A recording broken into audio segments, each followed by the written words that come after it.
Welcome to Movie Caps. Today I will show you a thriller, adventure, action film from 1994 titled Speed. Spoilers ahead. Watch out and take care. A security guard is checking a basement and finds a repairman who says he's just checking the wiring, but the man tells him he shouldn't be here and asks for a work order. The repairman stabs him instead. A meeting ends in a workplace, as employees head into an elevator. Someone inside the building anonymously pushes a button and the cables holding the elevator break. The elevator begins to collapse. Police arrive on the premises to help.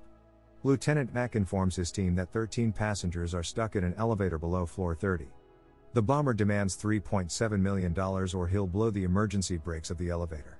The police realize they have 23 minutes left to take action. They can only reach the internal portion of the building through access panels, and the elevator hatch has been wired to trigger the bomb. Officer Jack and Detective Harry volunteer to check it out. Since the nearest access panel is on floor 32, they rush to get there and enter the shaft to find it on top of the elevator. The people inside worriedly ask what is going on. Jack and Harry tell them they work for LAPD and handle the situation by saying that it's just a malfunction. Meanwhile, the bomber, Howard, is intently listening to their conversation. Harry asks Jack what he would do if a gunman was using a hostage for cover at an airport while heading to the plane and Jack was 100 feet away. He says he would shoot the hostage, in order to stop the gunman from boarding the plane and hurting the rest of the passengers. Harry thinks Jack is crazy. Jack tries to help the passengers by devising a strategy to take them out of the equation, so there is no leverage for Howard. He suspends himself upside down with a cable and attaches a hook to the elevator. Howard hears them and blows the brakes off. The passengers in the elevator tumble down and panic. The hook Jack attached is connected to a crane, and due to a great amount of pressure, it collapses, thus making the elevator plummet before getting stuck again. Jack drills open the access panel and reaches out to the panic-stricken passengers. He proceeds to get the passengers out one by one. One woman, in particular, is terribly scared, but they manage to save her as well. Jack comes to realize that the bomber is within the building. They learn that he is hiding in the freight elevators and try to sneak up on him, but he opens fire on Jack and Harry. Howard ends up cornering them in the elevator and taunts Jack while holding Harry hostage. They move out of the elevators and due to the desperate circumstances, Jack shoots Harry in the leg. Howard blows the place. Harry and Jack are receiving medals of valor for their bravery and service in an official ceremony. They are appreciated for saving the 13 citizens in the elevator. Howard is said to have died through his own bomb's explosion, but is actually watching the ceremony on TV, mockingly clapping. The police officers are celebrating their success. They realize they were lucky to make it through, as Howard could have blown them up. Afterwards, Harry heads home. In Santa Monica, Jack is getting coffee and muffins.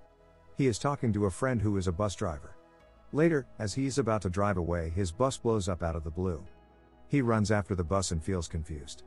A payphone nearby rings up. When Jack picks up, Howard answers on the other end. He says he spent 2 years on the elevator job, only for it to be unsuccessful. He says he has an insane level of commitment. He got Jack's attention by blowing the bus. He insists on getting his $3.7 million. He asks Jack what he would do if a bus had a bomb on it. The bomb blows if the speed goes below 50 miles per hour, and is engaged when the bus first reaches that speed. Jack says he would want to know what bus it is. Howard tells him to play by the rules and tells him the location of the bus. He also instructs him that no passengers should get off or he will detonate the bomb, and he needs the money by 11 a.m. A woman named Annie hurriedly gets on the bus running downtown from Venice. Jack is driving after the bus at full speed. Inside the bus, the people are calm and composed. Their main concern is reaching their destination timely, as they have to slow down due to the traffic. Jack chases after the bus anxiously and eventually gets out of his car as he runs toward the bus. He tries to tell them to stop. He struggles as he tries to communicate that he's with the LAPD, but they don't stop the bus. Jack forcefully takes a stranger's car and recklessly follows the bus. Meanwhile, the bus goes over 50 miles per hour, activating the bomb. Jack yells at the driver that there's a bomb on the bus and tells him to stay above 50 miles per hour. He gets in touch with Harry and informs him that the bomber is still alive. Jack manages to get on the bus and tries to inform the people of the existing situation. A man pulls out a gun on him. Jack pulls his gun out in defense. He eventually puts it away and tries to control the situation. As the man with the gun is calming down, a passenger, Ortiz, tries to get control of him. The gun's trigger is pulled and it hits the driver, wounding him badly. Jack clearly tells the passengers that there's a bomb on the bus. Annie takes control of the wheel and the police prepare to take action as they leave in choppers. Howard is excitedly watching everything unfold on TV. Jack and Harry talk on the phone as Jack explains the bomb setup, an insane amount of C4, 3 triggers, and a timer set on a gold wristwatch. As they try to stay above 50, they crash through a lot of stuff. Annie tries her best to keep the bus moving. Howard is intently listening to the news channels and watching American football simultaneously, enjoying to the fullest. Harry and his colleagues discuss the bomber and realize he knows a lot about bombs, using a different design each time, instead of sticking to a particular type. He also tends to know every police countermeasure. Harry takes this point as his cue and decides to look at files of cops from the last 10 years. Mac and Jack stay in contact and try to handle the situation. Annie keeps driving the bus recklessly to prevent the bomb from detonating. Mac is sitting inside a chopper and providing directions to Jack in order for them to safely reach the police units and get the necessary help needed. A very sharp turn comes around, but Jack and the passengers balance the bus and manage to make it past the turn. The police authorities are preparing to save the passengers on one end, while the bus is following the given route. Jack appreciates Annie for her help with driving the bus in these tough circumstances. She asks why the bomber is after them. Jack tells her he's actually after him. He is fascinated with playing games with the authorities. If Jack is able to save everyone today, there'll be another game tomorrow, and so it goes. Harry instructs his colleagues to go through the pension funds, as he suspects that the bomber is disabled. He may not be LAPD, but he's nearby. He thinks he's seen him before. Mac and the authorities arrive and try to get passengers out somehow. Jack tells them they can't take the passengers out of the bus because he will see them and trigger the bomb. Mac tells him there's a possibility he might be a cop. Howard calls for Jack. He negotiates with Howard and succeeds in getting the wounded driver off of the bus. A woman on the bus named Helen gets desperate and tries to jump off in order to make it to the authorities safely, but Howard blows up the front of the bus. The woman falls out and seemingly goes under the bus. The passengers are anxious and start arguing with each other. The situation is tense. Jack checks up on Annie and consoles her, as she is devastated. She is glad to be alive but simultaneously feeling guilty. Jack tells her not to feel guilty because if Helen had gotten off, Howard would have killed them all. Mac informs Jack that unfortunately there is a 50-foot gap in the road as the freeway is unfinished. Jack decides that they should keep driving above 50 miles as it is an interchange, so it might have an incline. He instructs everyone on the bus that when they hit the gap, they should keep their heads down. When they reach the incomplete section of the interchange, they go flying over it and miraculously land on the other side. Everyone is happy and they congratulate each other. Jack makes Annie head for the exit, which leads to Los Angeles International Airport's air cargo terminals. They head for the airport because the choppers can't follow them there, and so Howard can't stay updated. Howard and Jack are on the phone as he demands his money and insists that he earned it. He tells Jack that he got a medal too, along with a pink slip, and an apology for his hand getting damaged. Jack convinces Howard to let him get off the bus alone, so he can talk to the authorities face to face about Howard's demands. He allows it, telling Jack to come back quickly and not to double-cross him. Jack tells Annie to keep circling the airport runway while he's out.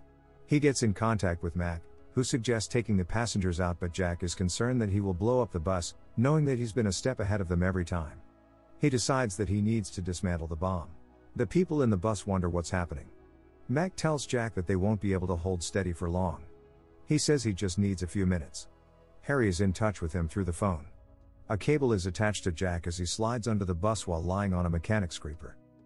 He works on dismantling the bomb with Harry's help and instructions. They realize they can't bypass it as it is a collapsible circuit.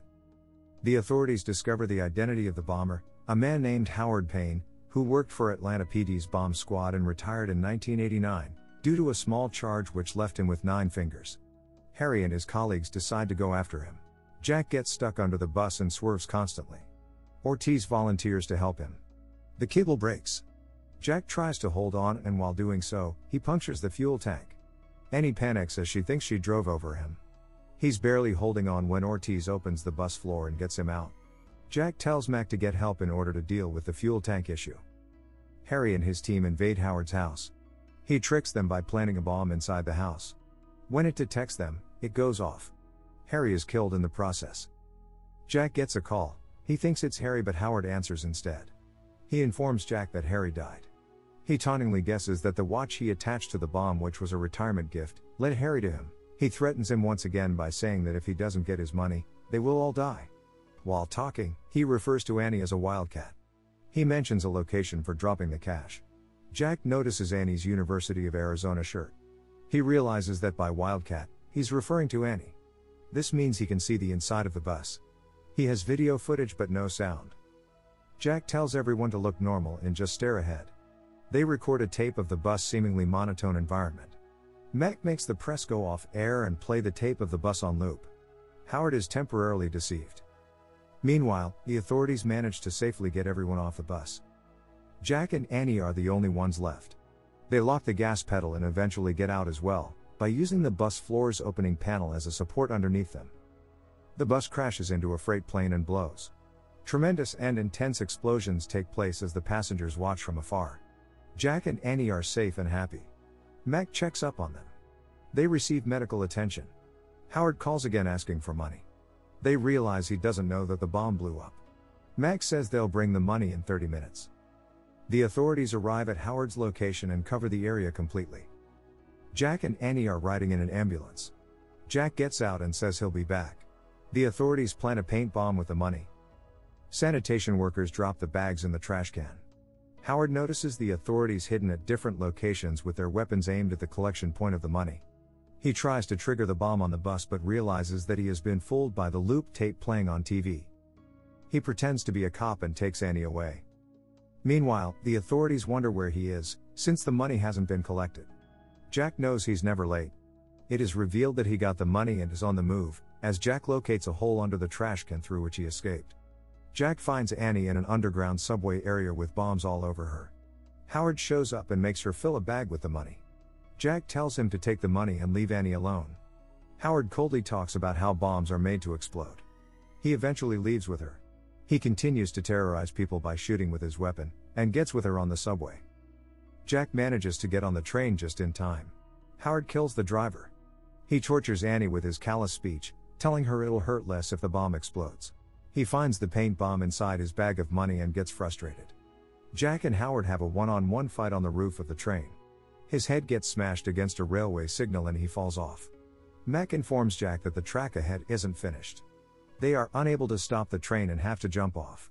The situation gets tough as Annie is handcuffed to a pole. They try to break her free but it doesn't work. Jack decides to accelerate the train and take it as it comes. They sit and hold each other. The train hits the turn and breaks into several parts. The part containing them lands outside the construction area, on the road. They are happy to make it through and start kissing as people are mesmerized by how they survived. The end. Thank you for watching. Subscribe if you'd like to see more videos like this.